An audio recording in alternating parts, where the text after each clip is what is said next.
A mensagem de hoje foi uma mensagem feita com muita oração. Toda vez que a gente prepara uma mensagem bíblica, o nosso coração, eu penso em como que eu ouviria essa mensagem. Eu me imagino sentado na igreja ouvindo um sermão. E quando eu venho à igreja para adorar ao Senhor, eu quero que Deus fale comigo.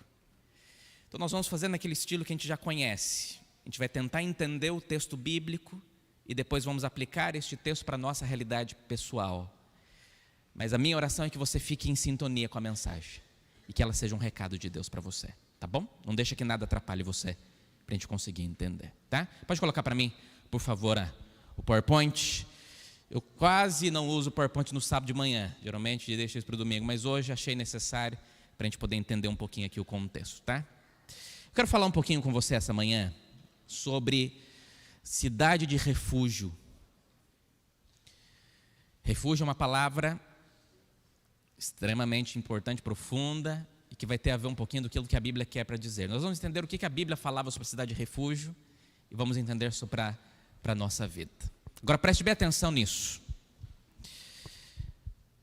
Uns 2 anos atrás eu fiquei surpreso ao conhecer a história de um jovem de 19 anos, um jovem do Afeganistão, chamado Zaki Anawari. Zaki Anawari é um menino de 19 anos, com muito potencial, jogador da seleção do Afeganistão, da seleção de base do Afeganistão, jogador de futebol, com um grande sonho, jogador profissional, e que talvez você nunca deve ter ouvido falar dele, mas com certeza você deve ouvir a cena que marcou a vida deste menino, que na verdade, a tragédia que aconteceu com ele. Em agosto de 2021, não sei se você lembra da cena quando o Talibã assume novamente o Afeganistão e os Estados Unidos decidem tirar as forças americanas do Afeganistão. Lembram disso? Foi um domingo de manhã, o mundo parou para assistir a cena dos aviões saindo com os soldados americanos do Afeganistão. Mas o que mais marcou não foi a saída dos soldados. O que mais marcou foi a quantidade de pessoas do Afeganistão que queriam sair, com medo do que iria acontecer. Lembra dessa cena? E a cena mais marcante para mim, para você ter uma ideia, este avião que comporta 136 pessoas, teve 823 pessoas que tentaram invadir o avião. Esse foi o último avião a sair do Afeganistão naquele domingo. Mas o que mais me chamou a atenção foi que muitas pessoas não conseguiram entrar no avião e se agarraram. Lembra dessa cena? Se agarraram a este avião. Uma dessas pessoas foi este jovem, Zaki Anawari. Zaki Anawari, um jogador de futebol, gostava de fazer nas horas vagas pintura, 19 anos. Mas o medo, a angústia de ficar numa região de guerra, sem liberdades, fez com que ele tentasse de todas as formas, e ele se agarra à fuzilagem do avião para tentar fugir, e o avião sobe com pessoas agarradas nele. Alguns minutos depois, parece que algumas bagagens estão caindo do avião, mas não eram bagagens, eram pessoas. E uma dessas pessoas era este menino de 19 anos, Zaki Anawari, esse jogador de futebol. O corpo dele foi resgatado alguns minutos depois. Que triste isso, amigos. Eu confesso que na época, eu assistindo essa cena, tem uns vídeos na internet que mostra, e meu coração ficou angustiado de imaginar pessoas que queriam simplesmente ter uma vida de paz, de sair do medo, da angústia, daquilo que iria acontecer, e ouvir a história dele. E interessante que geralmente quando morre alguém assim, as pessoas vão ver o que foi a última coisa que ele postou, né? Qual foi a última coisa que ele colocou na rede social, e eles entraram na rede social dele, e tinha foto dele pintando, ele gostava de fazer algumas pinturas, e ele tinha colocado na legenda da foto assim: se você é o pintor da sua vida, não entregue o pincel a ninguém. Essa foi a última frase que ele postou nas suas redes sociais. Um jovem que tentou construir a sua história, o seu sonho, mas precisou, e na sua angústia, no seu desespero, entra e segura no avião. Este ano, agora em julho, uma outra cena me marcou muito, me deixou muito triste. Não sei se vocês viram, de 4 nigerianos. Vocês viram essa cena? Que viajaram 13 dias no leme de um navio cargueiro. 13 dias. em cima daquele local, pelo oceano, e foram resgatados depois de 13 dias ali no Espírito Santo, aqui no Brasil. 4 nigerianos que tentaram de alguma forma sair de um país que estava em guerra para tentar encontrar refúgio. A única coisa que faz com que essas pessoas possam fazer e colocar sua vida em risco dessa forma é porque eles queriam de alguma maneira enfrentar essas adversidades para tentar encontrar refúgio seguro em um outro país que pudesse acolhê-lo, que pudesse trazê-lo para perto. Cenas fortes que marcam e que precisam incomodar o nosso coração, amigos. Nós vivemos num país, nós não somos deste mundo, nós não somos deste país, a nossa pátria é a eternidade, nós somos exilados aqui. Mas o Senhor Jesus promete que vai nos resgatar. Mas enquanto vivemos neste mundo, nós enfrentamos pessoas que tentam encontrar refúgio seguro em algum local, que tentam preencher o seu coração com a presença daquilo que vai trazer-lhe segurança. O dicionário diz que refúgio é um local tranquilo que oferece paz. O dicionário diz que refúgio é tranquilidade, é sossego, é refúgio ambiental, é lugar que alguém procura para fugir ou para se livrar de um perigo. O dicionário diz que refúgio é abrigo. O que é refúgio? Pessoas que tentam encontrar paz no meio de tantas incertezas e angústias. A Bíblia fala muito sobre refúgio e ela usa essa referência para falar de coisas espirituais. Mas o Velho Testamento também apresenta uma história, uma cena, uma orientação de Deus relacionados a uma questão civil, criminal, mas claro, tem uma tipologia bíblica muito forte para apresentar e representar algo. E eu quero ler com você e ensinar para você nessa manhã, estudarmos juntos, Josué, capítulo de número 20. E nós vamos ler este capítulo para tentar entender o que era no Antigo Testamento as cidades de refúgio, o que elas representavam, significavam para todos nós. Vamos juntos tentar compreender este texto. Josué capítulo 20.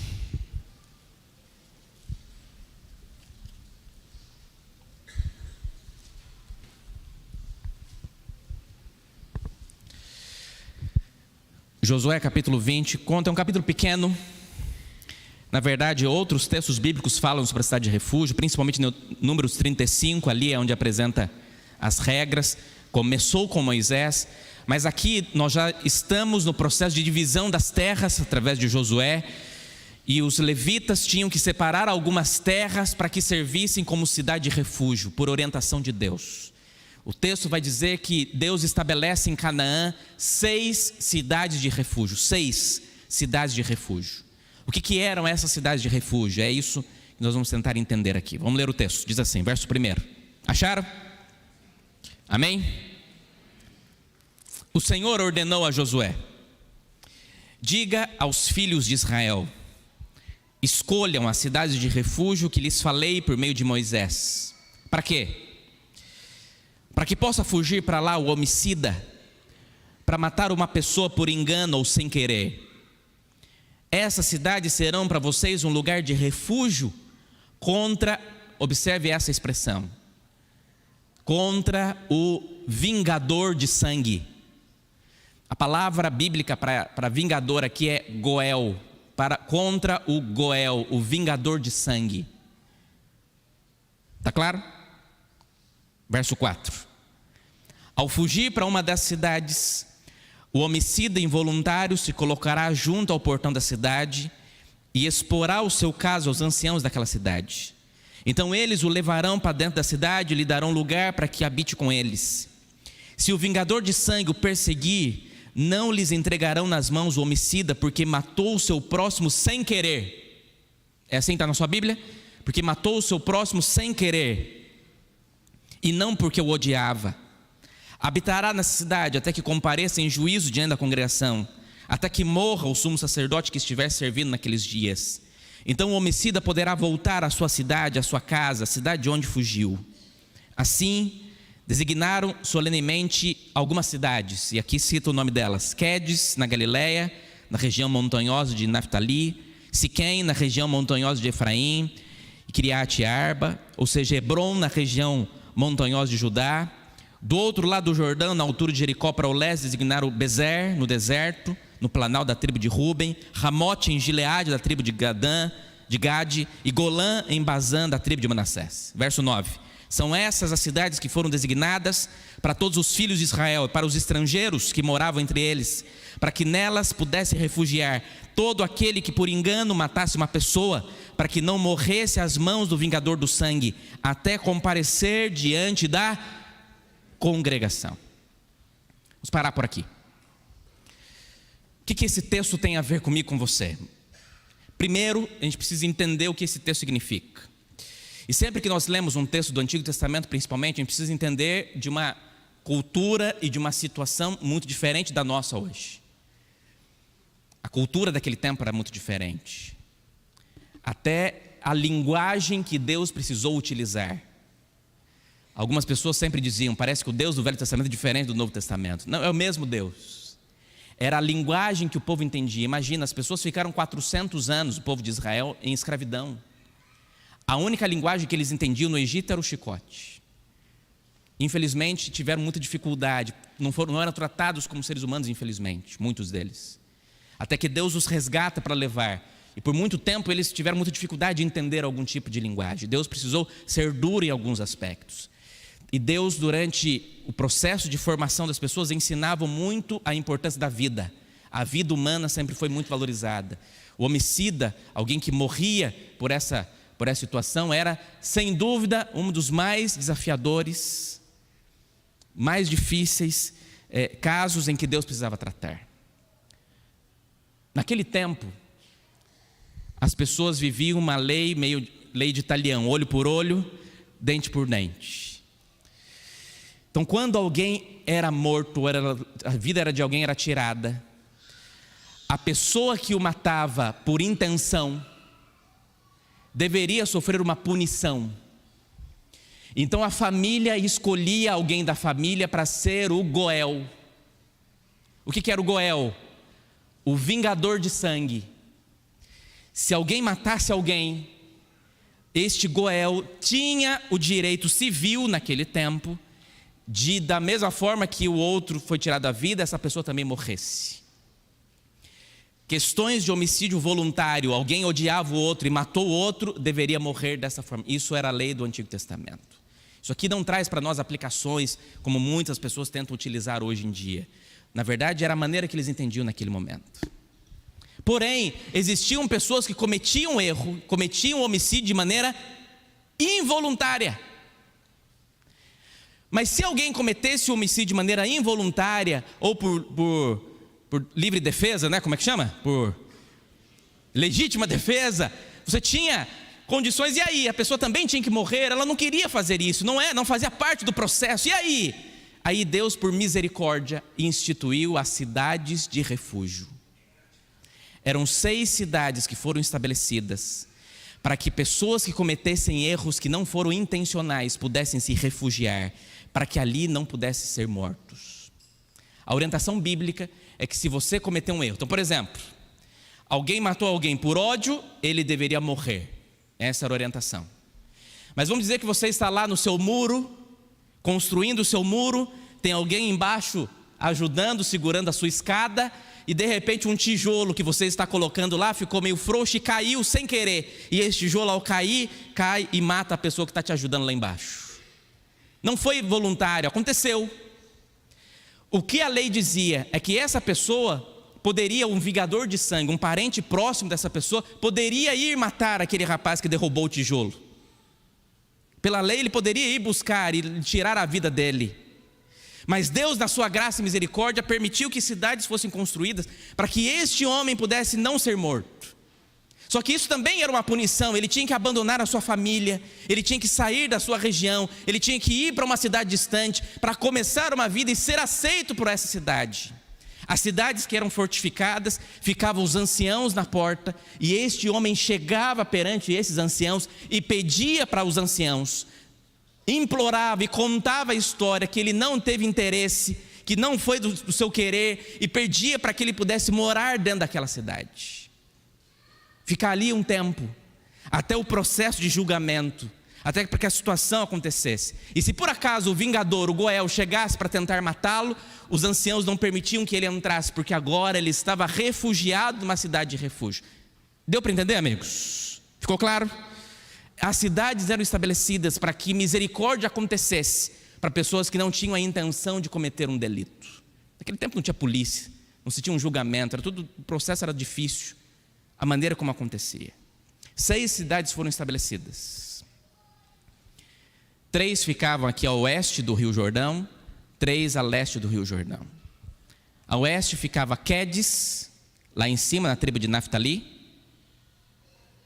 Uma ficava em Siquém, tribo de Manassés, região oeste da tribo de Manassés. E uma ficava em Hebrom, na tribo de Judá. Do outro lado do rio, está ali o Rio Jordão. Está dando para ver? Acho que não tem aqui o laser. O Rio Jordão. Ali é o Mar da Galileia, onde está aquele azulzinho ali no meio, onde Jesus nasceu. Está conseguindo ver? Descendo o Rio Jordão, ou rio que desce de Dan, por isso que chama Jordão, que desce de Dan. O Rio Jordão que vai desaguar aqui embaixo. Como é que chama aqui embaixo? Como é que chama aqui embaixo? Mar Morto. Essa região aqui, azulzinha aqui embaixo. Do lado direito nós temos ali a região leste, nós temos Golã, em cima também na região leste de Manassés, da tribo de Manassés. Também aqui em Engade nós temos Ramote e nós temos Bezer. 6 cidades foram desenvolvidas para que pudessem ser cidades de refúgio. O livro Patriarcas e Profetas, falando sobre a cidade de refúgio, apresenta algumas características muito interessantes, preste bem atenção. Diz que as cidades de refúgio, elas achavam-se distribuídas de tal maneira, guarda isso, que ficavam dentro do raio de meio dia de viagem, a partir de qualquer lugar da terra. Ou seja, tinha que ter uma cidade de refúgio a meio dia de viagem de qualquer lugar que você tivesse, para que desse tempo de você ir para essa cidade, caso você cometa um crime não intencional, e pudesse refugiar nela. Olha o que diz mais: as estradas que a ela se dirigiam deviam sempre ser conservadas em bom estado. Ao longo de todo o caminho, deviam ser erguidos postes com placas, trazendo em caracteres claros e flagrantes a palavra refúgio, a fim de que o fugitivo não tivesse de deter-se por um momento sequer. Qualquer pessoa, hebreu, estrangeiro ou peregrino, poderia aproveitar-se desta disposição. As cidades de refúgio deveriam estar próximas o suficiente, porque se caso alguém cometesse esse erro que não foi intencional, em meio dia ele conseguiria chegar a uma das cidades, para que a sua vida não fosse tirada, e correndo risco, porque se o vingador de sangue o encontrasse no meio do caminho, poderia ser morto ali. Então ele tinha que chegar rápido, tinha que correr antes que seja tarde demais, porque em qualquer momento o Goel poderia chegar e poderia tirar a sua vida, em qualquer momento, e todas as pessoas tinham que saber disso. E o que mais me chama a atenção é que as estradas para a cidade de refúgio sempre tinham que estar o quê? Em bom estado. Os matos tinham que ser cortados, a estrada tinha que estar boa. Se fosse hoje em dia, as estradas tinham que estar asfaltadinhas, sem buraco para cair no meio do caminho. A estrada tinha que estar boa, e tinha que ter mais. Além de estar com a estrada boa, tinha que ter o quê? Tinha que ter o quê? Placas. Muitas placas pelo caminho, apontando para o refúgio. O refúgio está próximo. O refúgio está próximo. Existe opção para você. Ainda há tempo de você correr para encontrar refúgio necessário. As cidades eram símbolos de misericórdia e graça que foram apresentadas. Quando eu li Josué capítulo 20 pela primeira vez, e li Números 35 e outros textos que falam sobre a cidade de refúgio, eu fiquei impressionado com as questões civis daquele tempo, como elas funcionavam para que de fato numa região com tanta gente, sem muita estrutura, pudesse funcionar. Mas o que mais me deixou impressionado é como a cidade de refúgio era um exemplo espiritual que poderia apontar para alguém. E é sobre isso que eu quero conversar com você essa manhã. Pensando nisso, pensei em 3 lições. E a primeira é a mais clara de todos. A Bíblia, ela é unânime em dizer que Cristo é o nosso refúgio. Deus é o nosso refúgio.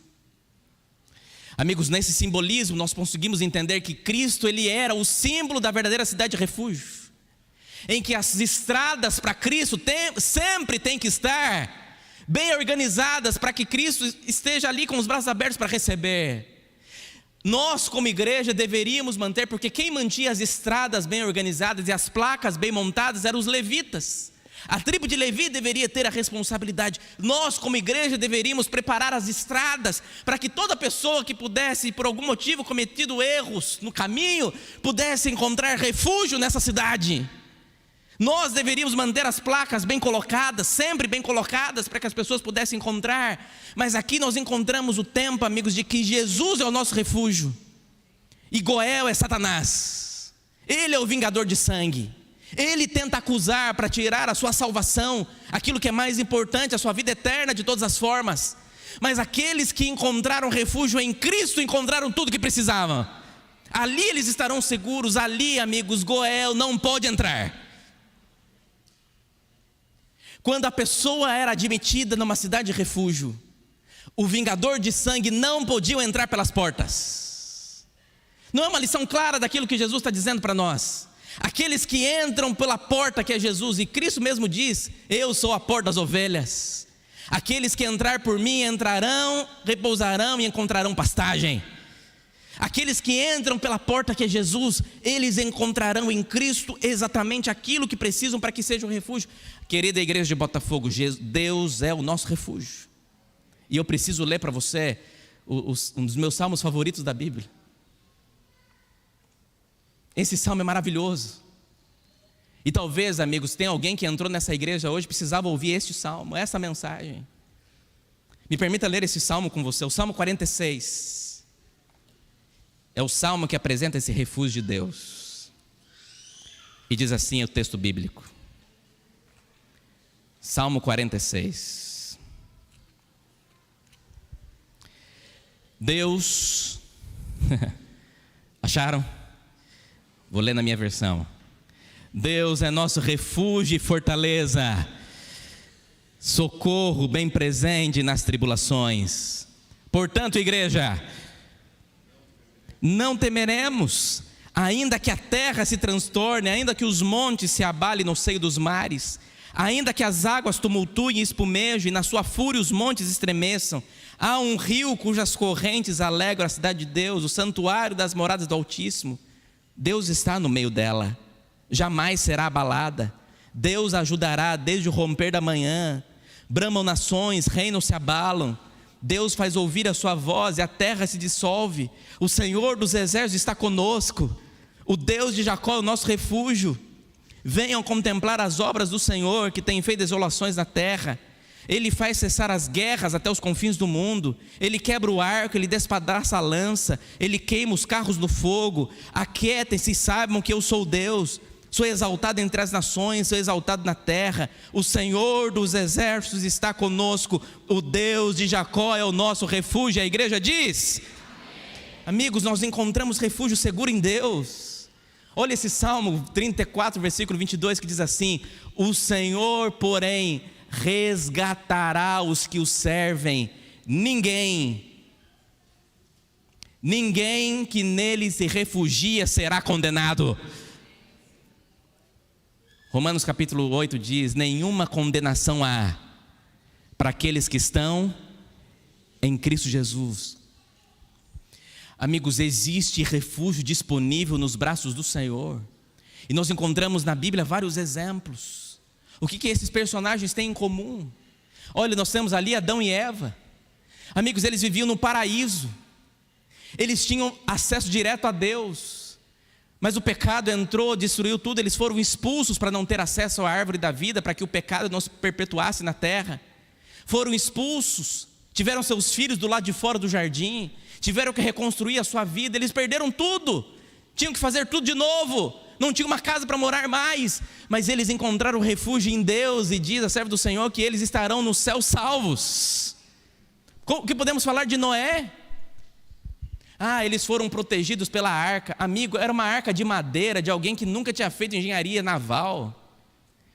construiu com os recursos que eles tinham nas mãos. Diz que o dilúvio, a água descia de cima, mas diz que a água subia de baixo. As terras se abriam e águas saíam. Amigo, você acredita mesmo que foi uma arca que fez eles ficarem salvos? Será que não existiam outras embarcações? O que aconteceram com essas embarcações? Elas se quebravam nas montanhas. Amigo, o refúgio para Noé e sua família não era uma arca. A arca foi só uma ferramenta. O que trouxe refúgio para Noé e sua família foi a mão de Deus. Se não fosse Deus, eles tinham morrido no meio das tempestades. Amigos, olhe para Davi, um rei, foi coroado, viveu a sua jornada, mas errou, caiu e o seu pecado trouxe consequências. Perdeu filhos, enfrentou batalhas, quantas coisas, mas quando ele foi confrontado por Natã, e quando ele ora a Deus, o Salmo 51, e pede perdão, houve misericórdia e perdão para Davi, porque ele encontrou refúgio e perdão em Deus. Amigos, nós temos Jó. Jó é um exemplo que encontrou refúgio. Jó perdeu tudo, amigos. Cada dia alguém chegava com a notícia, parecia resta um, acabou tudo, só sobrou eu. Acabou tudo, só sobrou eu. Seus filhos morreram, seus funcionários morreram, suas casas queimaram. Aconteceu todas as tragédias do mundo. Mas Jó, mesmo sendo rejeitado pelos seus próprios amigos em alguns aspectos, ele encontrou refúgio seguro na presença de Deus, ele estava em paz. E se ele, um homem íntegro e reto, temente a Deus, permaneceu na sua jornada e foi conservado firme mesmo em meio à prova, porque Cristo foi a força que ele precisava. Paulo, um homem que tinha tudo, era respeitado, as pessoas batiam continência para ele, agora está preso por causa do evangelho, e cantava e dizia: alegre-se no Senhor. Todos esses homens encontraram refúgio em Jesus e na sua graça. E quando você encontra refúgio em Jesus, em sua graça, você descobre que era isso que você precisava. Uau! Olha o que diz o livro Patriarcas e Profetas. Leia comigo, olha, preste bem atenção. As cidades de refúgio, designadas ao antigo povo de Deus, eram um símbolo do refúgio provido em Cristo. Olha o texto. O mesmo Salvador misericordioso que designara aquelas cidades temporais de refúgio, proveu pelo derramamento de seu próprio sangue aos transgressores da lei de Deus um retiro seguro, aonde podem eles fugir em busca de garantia contra a segunda morte. Nenhuma força, vou ler com calma essa frase, nenhuma força pode tirar de suas mãos as almas que a ele recorrem em busca de perdão. Uau, amigo, se isso não vibrar o teu coração, eu não sei mais o que vai vibrar. Amigos, o diabo, ele tem poder para tirar até teu dinheiro, a tua família, os seus bens, a tua casa, mas ele não tem poder para tirar a tua fé.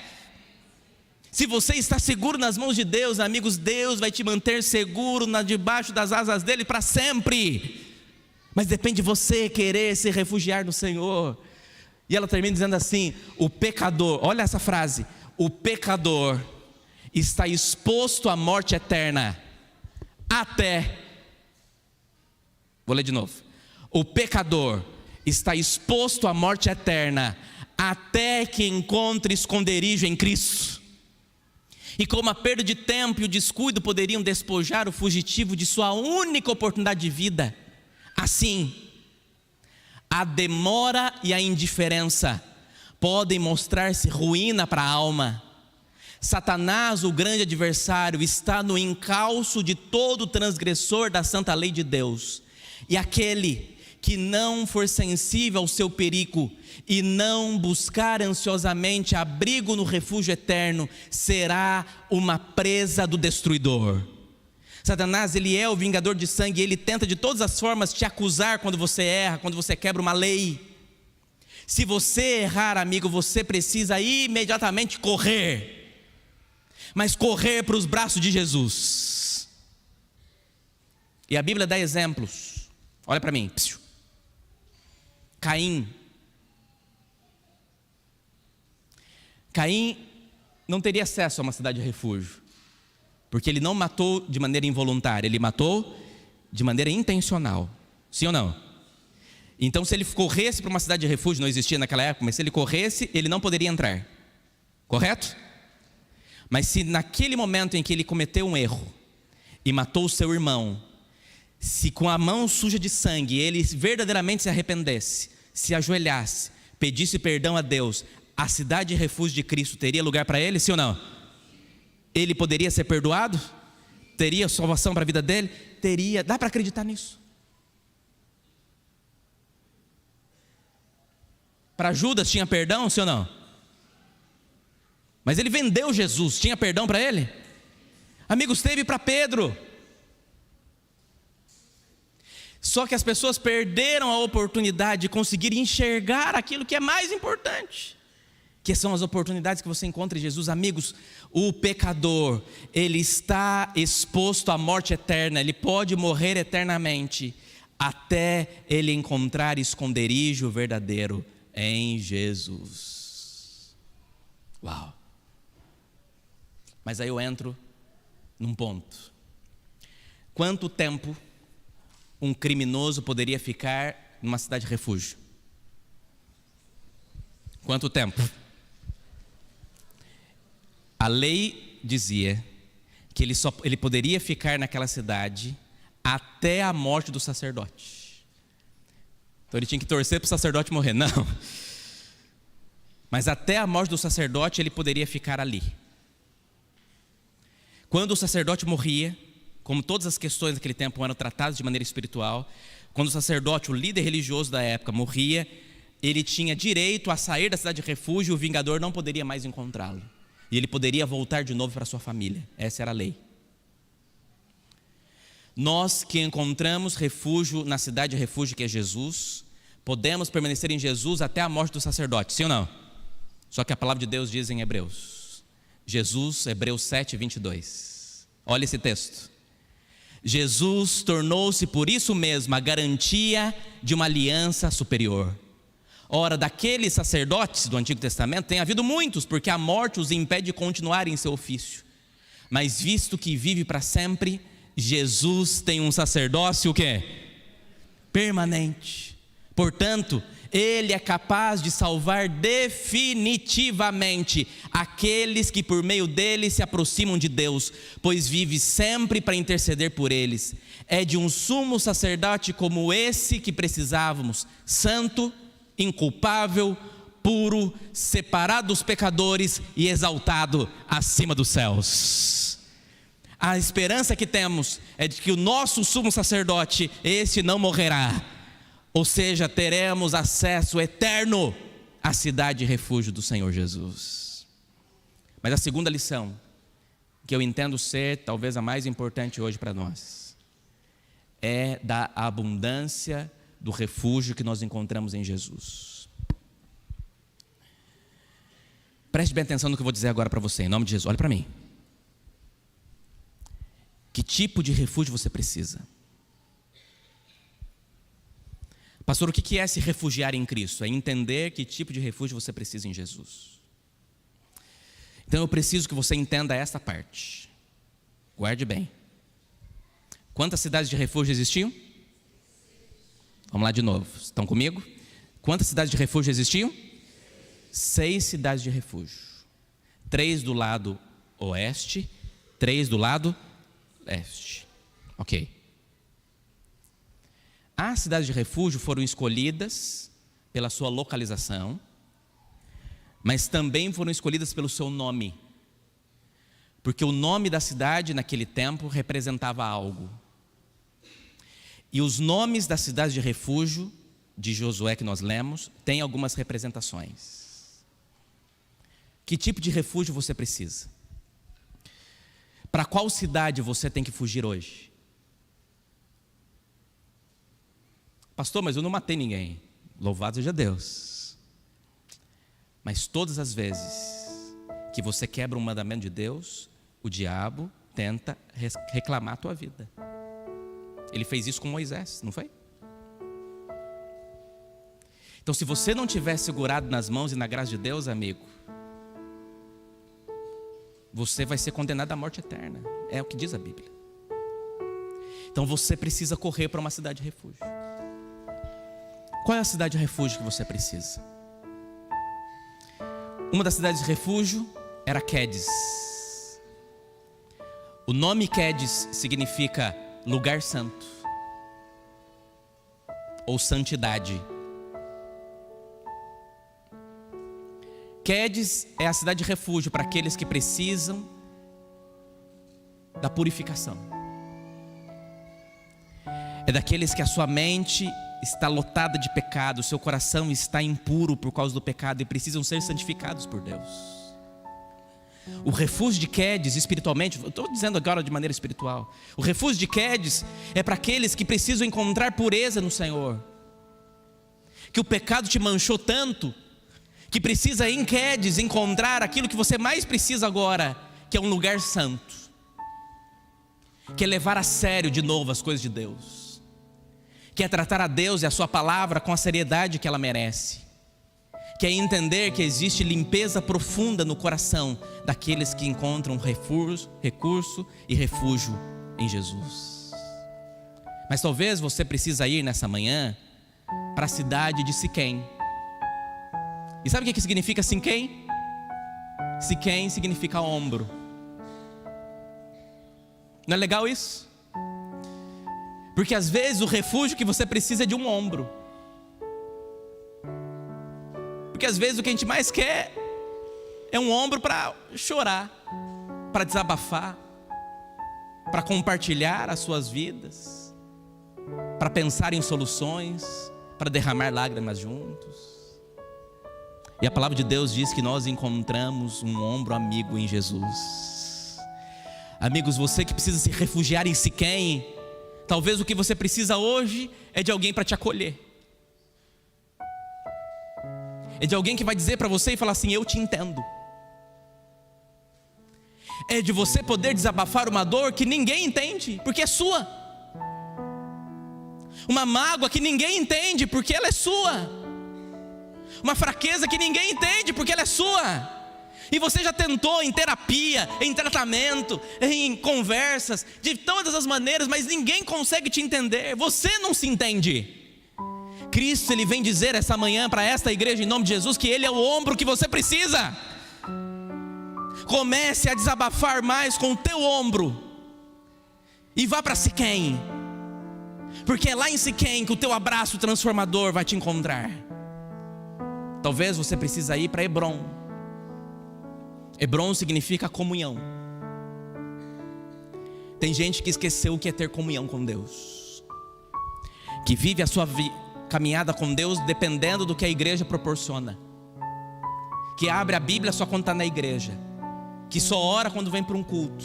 E louvado seja Deus que você veio, porque senão talvez você nem teria aberto a Bíblia hoje. Mas você precisa entender, amigos, que só existe refúgio quando você se torna amigo íntimo de um Senhor que te entende e que tem recados para falar com você. Ele não quer simplesmente que você chore no seu ombro, Ele quer que você escute a sua voz e mude de vida.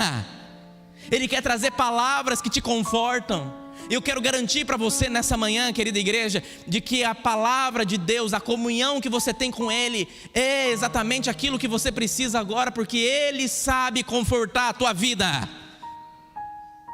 Mas talvez você também precise ter comunhão com teu irmão, porque você não foi chamado ou criado por Deus para viver sozinho. Você foi feito para viver em comunidade, para andar ao lado de pessoas que serão o seu amigo, para viver em união com ela. Em Hebrom, espiritualmente, é o refúgio onde pessoas que te entendem, andam contigo, que enfrentam as lutas que você enfrenta, caminham ao teu lado e te abraçam, te ajudam, oram por você. Orar por alguém é uma expressão de amor, eu acredito nisso. Ore por alguém e tenha alguém para orar por você. Talvez você precisa ir para Bezer. Bezer significa força. Força para o fraco. Bezer significa fortaleza. Bezer é o refúgio para aqueles que não têm força, para aqueles que estão paralisados neste mundo. Bezer é a força que você precisa quando você está enfrentando as suas maiores dificuldades. Amigos, Cristo, Ele é o refúgio da tua força em nome de Jesus. Filipenses diz: tudo posso naquele que é a tua força. Talvez você precise ir para Ramote. Ramote é interessante, porque o nome Ramote significa lugar do exaltado, lugar de exaltação. Ramote é o local onde você será tratado com dignidade. Ramote é o refúgio para aqueles que estão sendo humilhados neste mundo,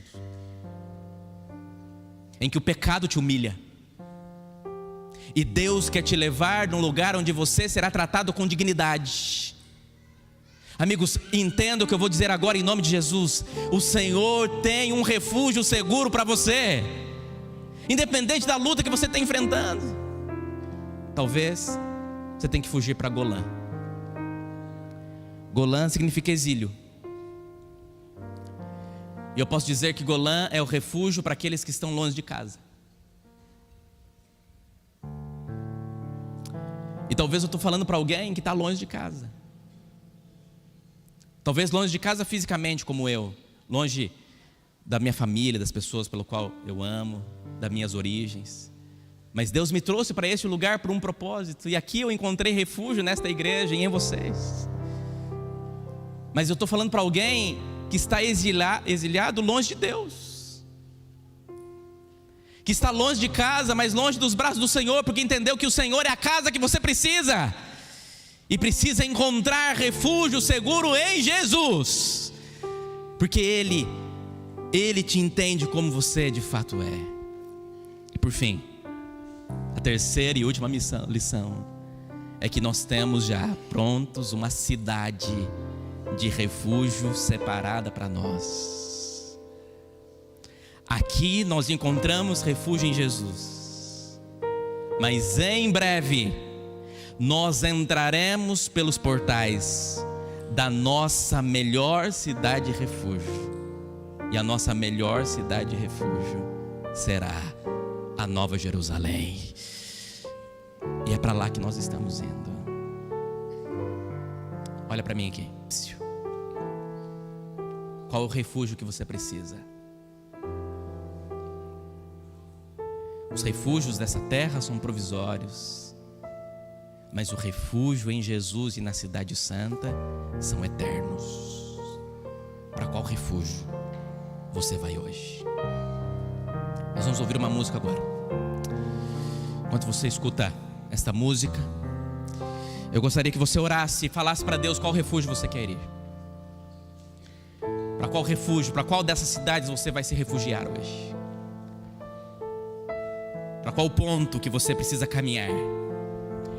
E enquanto você ora a Deus e clama pelo seu lugar, pelo seu caminho, pelo seu espaço, enquanto você escuta essa música, o Espírito Santo vai falar com você. E se o Senhor falar com você nessa manhã, enquanto você ouvir, você fica em pé e eu vou orar. E hoje, se ouvirdes a voz do Senhor, não endureçais o vosso coração.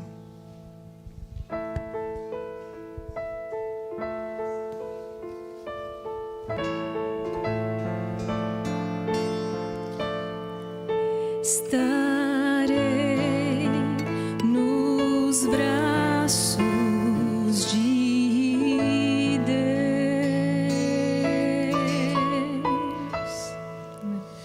Você já escolheu para qual cidade você vai se refugiar hoje? Você vai para Quedes, para Siquém, para Hebron, para Bezer, para Ramote ou para Golã? A boa notícia, e a mais linda de todas, é que ao você chegar na cidade de refúgio, não terá um ancião ali na porta. Na verdade estará o ancião de dias, Cristo Jesus, de braços abertos e com aquele sorriso lindo, para não te tratar pelo que você fez, e sim por aquilo que você pode ser nas mãos dele. E é para esse Jesus que você tem que correr agora em nome do Senhor. Vamos orar, clamando a Deus essa bênção. Grande Deus, que o seu nome seja exaltado por toda a eternidade. A tua palavra nos garante que o Senhor é o nosso refúgio e fortaleza. O Senhor é o socorro presente na tribulação. O Senhor também é o socorro no perdão, na graça. O Senhor também é o socorro nos momentos em que precisamos de força. O Senhor é o nosso ombro. O Senhor, ó Deus, recebe todos aqueles que estão longe de casa. O Senhor é o nosso refúgio sempre. E ao nos refugiarmos no Senhor hoje, que possamos receber este perdão e este abraço que só Jesus pode oferecer. Não sei como seus filhos entraram aqui, mas eu tenho plena certeza de que eles sairão com a paz que o Senhor tem para cada um de nós. Então eu peço a Deus, perdoe a tua igreja agora em nome de Jesus. Salve a tua igreja neste momento em nome de Jesus. Cure a tua igreja nesta hora em nome de Jesus. E traga ao teu povo o foco correto, entendendo que só no Senhor estaremos eternamente seguros. Nos dê a tua graça e paz. É a minha oração, não pelos meus méritos, nem pelos méritos de ninguém que está aqui, porque somos miseráveis pecadores, mas essa oração vai assinada pelo nome de Jesus Cristo, nosso Senhor e refúgio.